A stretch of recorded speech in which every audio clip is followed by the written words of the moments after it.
Welcome to tonight's screening of Bombshell. We have a special guest here with us tonight. Please join me in giving a warm welcome to the film's director, Jay Roach.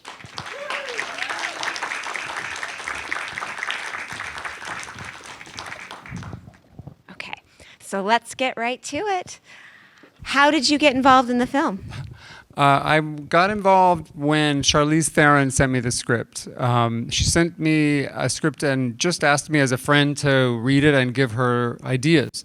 So I gave her a few notes. Did not know she was thinking of me to direct. I'm not sure she was before she sent it, actually. And in a long call of me convincing her it was a good idea to make this film, she at the end said, "Oh, okay, maybe I will do it then," because she was on the fence. But she said, "I'm only doing it if you direct it." And I said, "Oh my God," because I just didn't. I don't know why I thought she thought of me as a comedy person. Yeah, I've made a lot of comedies. I have made political films too, but I just didn't know Charlize saw me that way. So I said yes, but only if you'll produce it, like really produce it and be there. And she was. She was there every second and was an amazing, amazing producer. And speaking of Charlize and the rest of your cast, they're stellar and amazing. Can you tell us a bit about your casting process for the film? Well, I've made enough of these films. I made a movie about Sarah Palin. I made a movie about LBJ. I made a movie about The Recount with Katherine Harris, from 2000. To know that the audience expects a certain amount of match, like you want people to convince you that you're watching for a while the characters that you're portraying, but it's always tricky because you don't want to just cast people to be an impersonation. You have to find great actors, and particularly when you're doing controversial movies, I always find if you can show that you respect the story and respect the characters so much that you were willing to really go for it in the level of actors. I mean, we had, multiple Academy Award winners and some of the greatest talent. Even in the smaller roles, you'll see there are astonishingly good actors. And for me, that's a way of saying to the audience, look, this is going to be controversial. There'll probably be people you may or may not, enjoy, depending on your political persuasion, but at least the performances are going to be worth it. and that's so I really try to talk to the studio at every level to cast it up. And I then, as a producer myself, have to talk the cast and the agents into working for nothing. so that's basically what happened. Most of the actors worked for scale. The three leads didn't, but most everybody else did. And that's how we were able to. It's impossible to get a movie like this made unless people, and I try to set the example, people are working for a lot less than they would normally get on a regular studio movie. So as you mentioned, the characters in this film are controversial. Megyn Kelly even admitted in her book that Roger had harassed her for years, and despite that, she chose to continue working for him. She saw him as a mentor. She sought advice from him. She accepted promotions. There's a lot of people out there who will say she knew what she was signing up for, and as a result, made millions of dollars. So as a director, how do you manage that and create and direct an actress to give a compelling performance that is going to move an audience? Yeah. Well, to kind of read between the lines in that question, when you know the audience is going to be skeptical of the characters' motives, of their choices, What we tried to do throughout the whole process was to try to make the film as authentic as we possibly could by talking to as many people who were there as we could. A lot of the women who spoke to us had to speak to us secretly because they had non-disclosure agreements. But the way I felt to me, what made this story interesting was the fact that everybody involved had complicated choices all along the way and had complicated motives. For me, stories that are simple, or easy to kind of get on a soapbox and preach about are way less interesting. For me, I also thought when I talked to Charlize and convinced her she should do it, was very often, and I come from a conservative family. My parents watch Fox News all day. I I definitely do not. But I mean, I do actually watch Fox News sometimes just to try to figure out how the ideas get generated and how they become contagious. But I argue with my parents an awful lot, and I just know my parents probably would not tune into a movie that was about female empowerment, a feminist theme.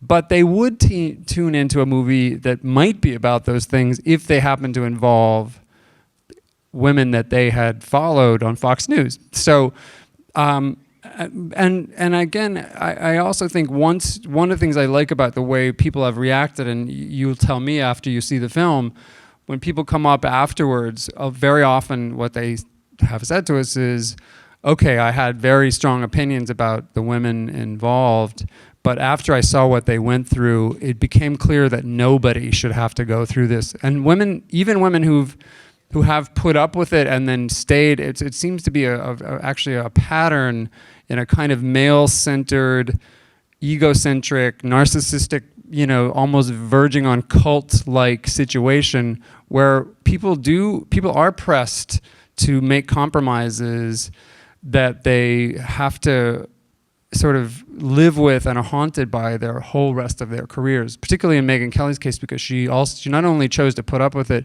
she chose not to warn other women. And there's a scene where we confront her about that. So that's what I hope makes the film worth talking about, because it's not simple. And I hope it sort of gives you an unexpected amount of empathy for people you didn't expect you might empathize with, and that then at least, however you feel about it, however strongly, and people do have strong opinions, we have conversations about the film after very often, that it somehow just propels that conversation. So one of my questions was actually what the message that you want people to take away from the film. Was there anything that you learned about Fox News that you didn't know while making this movie or preparing for the movie? Well, one thing I learned about Fox News in particular, there are lots of, there's a couple things. One, to be reminded, I knew about this, but I was reminded that this happened a year before Harvey Weinstein's news broke. A full year before the Me Too explosion. Me Too had been around as a hashtag, but it didn't explode until a full year later, when Gretchen Carlson was fired by Fox News and sued Roger Ailes. She had no hope of any kind of public support for doing that. And so it also made it tough for the other women, and this is what the film is about, to decide whether they would come forward or not.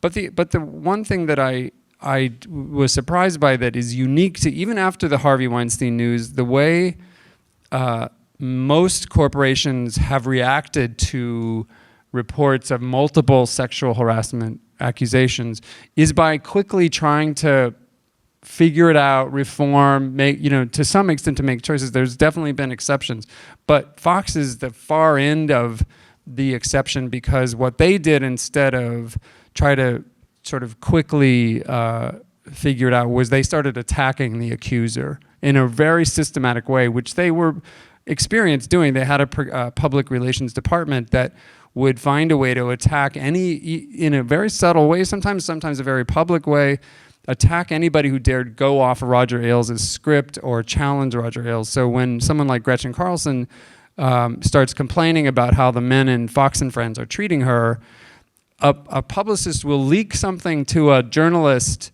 that is critical of Gretchen Carlson about something entirely different from the news or the issue that they're having, like something about how she treats her children or how she treats her dogs or where she shops or whatever. So they had a way of systematically corralling people, not just the women, but very often it was women who were the targets, into being as loyal and showing as much fealty to Roger Ailes as he could possibly require by holding not just their careers over their heads, but the risk of having their characters assassinated in public. Well, congratulations. You guys are in for a real treat tonight. I want to open it up to our residents for a few questions. Rupert Murdoch is in his mid-80s. Do you think that after he passes beyond, Fox News will still have the complete and total fear that it puts out to the media. You'll see a kind of complicated addressing of the Murdochs in this. The Murdochs actually do something that's surprising in this story, but you know, people have asked. It's interesting that you jump to the Murdochs, because people usually have wondered why, after Roger Ailes was fired, and then he died 8 months or so after he was fired, did Fox News not change? And people had for so many years blamed the sort of attitude of Fox News on Roger Ailes. He gets fired and eventually passes away. And Fox News, a lot of people think Fox News got more intense in its opinion areas, especially people like Hannity and Laura Ingraham became even more partisan, more pro-Trump, and have said to me that Roger would have never let that happen, which is a really weird thing to hear. But when you also go to the Murdochs, I think that's the real question, is what, they had a choice after Roger left to completely reform or somehow shift to a less divisive approach to news and opinion, and instead have allowed it to keep going. I feel like at least Lachlan Murdoch, I know James Murdoch has gone a slightly different way. I think Lachlan is likely to carry on with the legacy of Rupert. I could be wrong about that, but I have a feeling, because Lachlan is so much in charge of the way Fox News works now, certainly with Rupert over, behind him and keeping an eye on him, I don't know if it would change. I would like to hear somebody theorize what would it take to change. Yeah, so go ahead. Apparently, from what I've read, you apparently took 3 hours every day to make everybody up to be who they are, and another 2 hours, almost 3 hours to take everything off. Yeah. Were you able to meet the schedule based upon? So yes, we started on time, we finished on time, even though 2 weeks before we started, we were dropped by our studio and financier because there was a shakeup at Annapurna Pictures.